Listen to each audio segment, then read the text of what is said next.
আজকে সন্ত্রাসীরা আমাদের ছাত্রদের উপর ঢাকা পলিটেকনিকে হামলা করেছে যাতে আন্দোলন দমন হয়ে যায়। আমরা এই সুষ্ঠু বিচার চাই, আর যার মদতে এই হামলা হয়েছে তাকে ক্যাম্পাস থেকে অপসারণ করতে হবে। কারিগরি ছাত্র আন্দোলন বাংলাদেশ কর্তৃক যে 6 দফা দাবি আমি তা আংশিকভাবে আপনাদের সামনে উপস্থাপন করছি। জুনিয়র ইন্সট্রাক্টর পদে ক্রাফট ইন্সট্রাক্টরদের পদোন্নতির হাইকোর্টের যে অবৈধ রায় তা অনতিবিলম্বে বাতিল করতে হবে। যারা এই মামলার সাথে যুক্ত তাদের সেই 18 জন ক্রাফট ইন্সট্রাক্টরদেরকে এই সেক্টর থেকে চাকরিচ্যুত করতে হবে। যেহেতু ক্রাফটরা বারবার নিজের নামের সাথে ইন্সট্রাক্টর থাকার কারণে বলছে তারা অশিক্ষক, ক্রাফট ইন্সট্রাক্টরদের নাম পরিবর্তন করে অফিস সহকারী অথবা ক্রাফটম্যান প্রদান করতে হবে।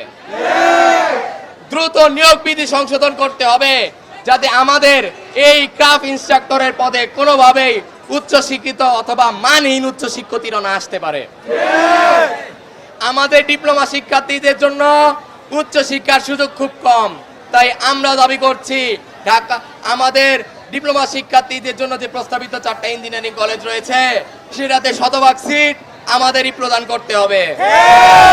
যেহেতু ইঞ্জিনিয়ারিং কলেজগুলোর মেয়াদ অনেক বেশি, তাই সেই ক্ষেত্রে আমরা দাবি করতেছি সেগুলোর কাজ সম্পন্ন হওয়ার আগেই আগামী সেশন থেকে পলিটেকনিক সমূহে অস্থায়ী একাডেমিক কার্যক্রম শুরু করে আমাদের বিএসসি সুযোগ দেওয়া হোক।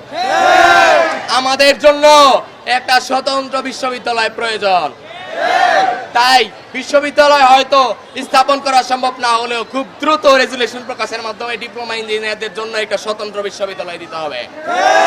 আমাদের প্রস্তাবিত 4টি ইঞ্জিনিয়ারিং কলেজ অবশ্যই ডুয়েটের অধীন থাকবে এবং ডুয়েটের মাধ্যমেই একাডেমিক কার্যক্রম পরিচালিত হবে।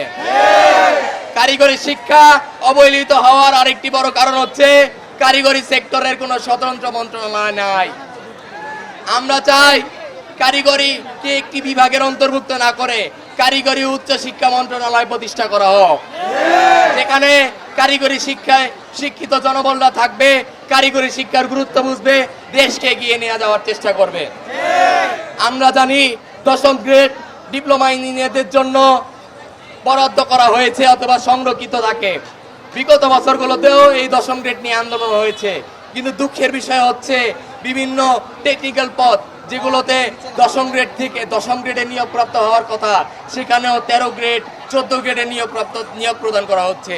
বিশেষ করে সার্ভেইং, কম্পিউটার সহ অনেক মনোটেকনোলজি আছে যাদেরকে এখনো 13 গ্রেডে নিয়োগ দেওয়া হয়।